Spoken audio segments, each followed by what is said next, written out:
Goeiemôre en welkom hier op GROOTplaas. Ek is Dippie, lekker om saam met jou te kuier. Nou so rukkie terug het ons gaan kuier by Agbiz se konferensie en ons het gesels met Wolfe Braude oor die invoer en uitvoere in Suid-Afrika, spesifiek in die vrugte afdeling. Maar voordat ons met hom verder gesels, tyd vir jou weer. So Wolfe, we had a whole bunch of conversations, whole bunch of presentations that we saw, but the fruit sector challenges in terms of policy, what exactly are they? Well, we have the same challenge as the broader sector in terms of plant pest and disease management tools, in that the process of approving new ingredients, new formulations, new tools is still unfortunately quite slow. And the process of introducing biologicals and new forms of tools is unfortunately still very red tape orientated. And the thing is that in our export market, some of the products we use are being phased out. And there are replacement products, but they have to be phased in at a good speed so that we don't have a gap. So that is one of our challenges. One of the other ones is our logistical challenge. We're very happy that the Durban port has now been concessioned properly. The case is over, the court case is done. Now we will see by next May, we should see whether there is a difference, a fundamental difference in how the port terminals run. But Cape Town terminal has ups and downs. Unfortunately, at the moment, there's a very big problem, the wind and IT systems and etc. Most of which is actually not Transnet's fault, but it's just a perfect storm. But the problem is the overall system doesn't have the capacity to handle crises like this very effectively. And where we have pockets of excellence and layers of excellence, individuals who are excellent people, we find the overall system itself is not where it should be.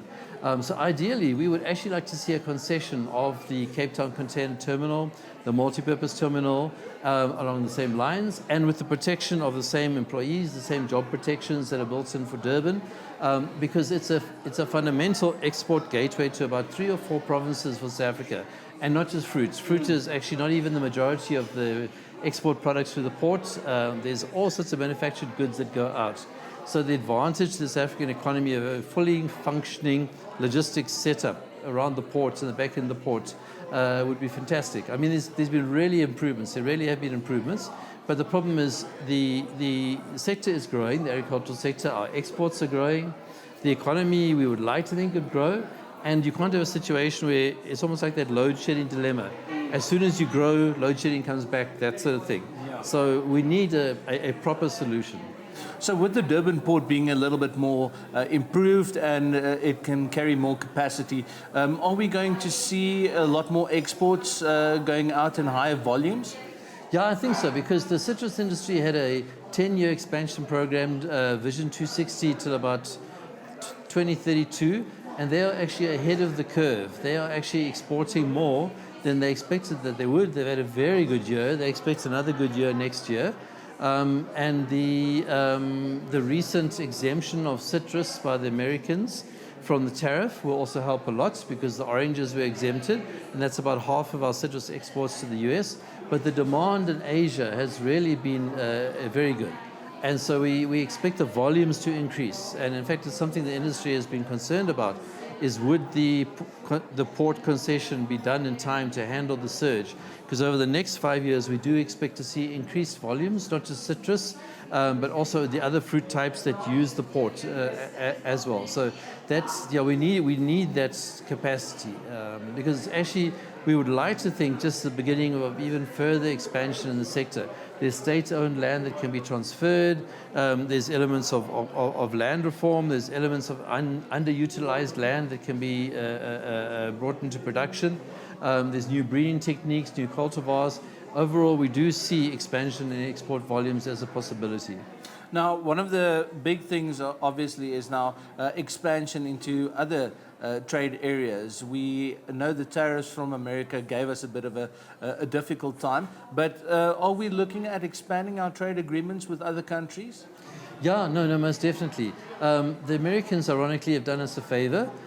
This is something that business has been let's say, pushing governments about for about the last half decade and saying, look, we need to be able to do more than one thing. We know we're landing the AFCFTA, the African Agreement, but we also need to move into Asia, because as soon as you head east from Africa, we have no trade agreements in Middle East or Asia, but our competitors all do.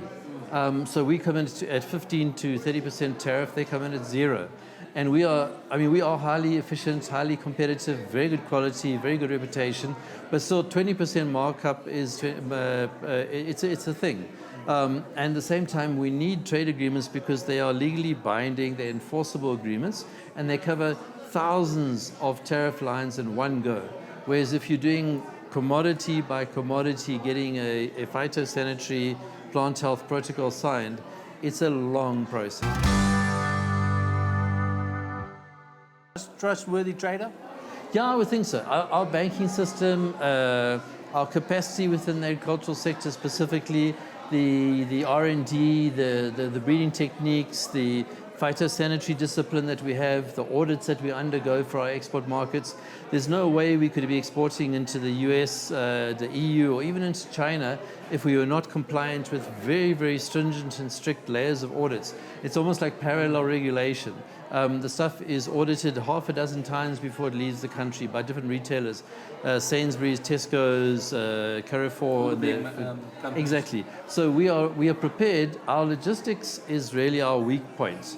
And the logistics moves back into the farming regions, the rural logistics, the small towns, the roads going through the small towns. Those have to be fixed as well. We can't just have the port and the surrounding area okay, and then the road connecting to the farming area or is not good. And the move from road to rail, that's reform, that's also very beneficial. So if we can sort the logistics out, most of the other pieces of the puzzle are already in place.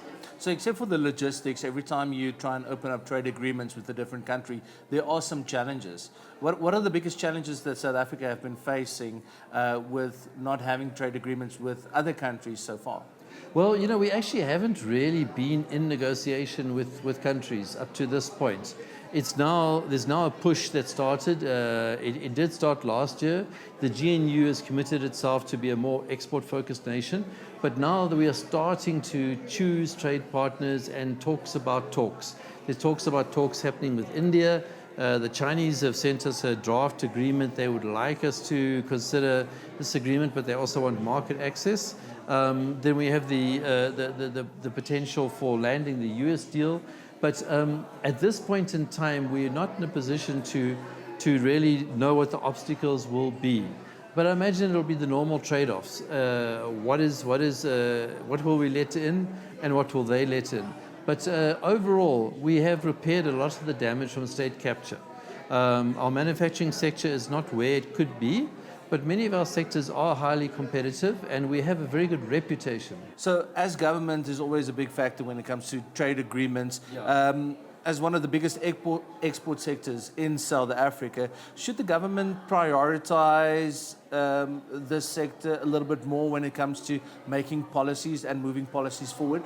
Well, we believe so. At the same time, we don't want to undermine other sectors, the chemicals, manufacturing, autos, etc. But our research has shown that the export value of agriculture is equal to some of our mineral exports like chrome, manganese. It's about twice the machinery exports. It's equal to the autos exports. So as government, when you're assigning policy priorities, the value to the fiscus of also including agriculture and focusing in a dedicated way on agriculture exports is a win-win. And what we do need, though, is we need the state's trade machinery to be recapacitated. There's been a lot of cost-cutting by Treasury over the last 5 years, which was necessary because, we really came out of the state capture years in a difficult place. The problem is the machinery needs more people. So the trade negotiation unit, the trade promotion, trade facilitation units, even at Department of Agriculture, we had frozen posts for plant health people. But if you don't have plant health people that can certify that the oranges are disease-free, the Chinese will say no, or the Malaysians, or whoever. So they are essential persons that have to be there. And the return on investment is tiny. I mean, those millions spent on those state officials will return billions in export value. So the state machinery must be capacitated and resourced. We need attaches in the embassies. We need to have proper information flows. We need to be able to stay in coordination with government for trade missions. Trade missions must be properly funded and the selection processes and etc. That's the machinery. If we get that part right, we've already got the quality, we've already got the demand on the other side, and we've got the capacity to supply. So it's the bits in the middle that we must fix. Perfect. Wolf, thank you so much for taking time to chat to us, and thanks for inviting us to the conference Nee, today. plesier, dankie. Ja, so dit. Dit was Wolfe Braude, die vrugtebestuurder by Agbiz wat ons gesels het hier by die media konferensie by Agbiz vandag.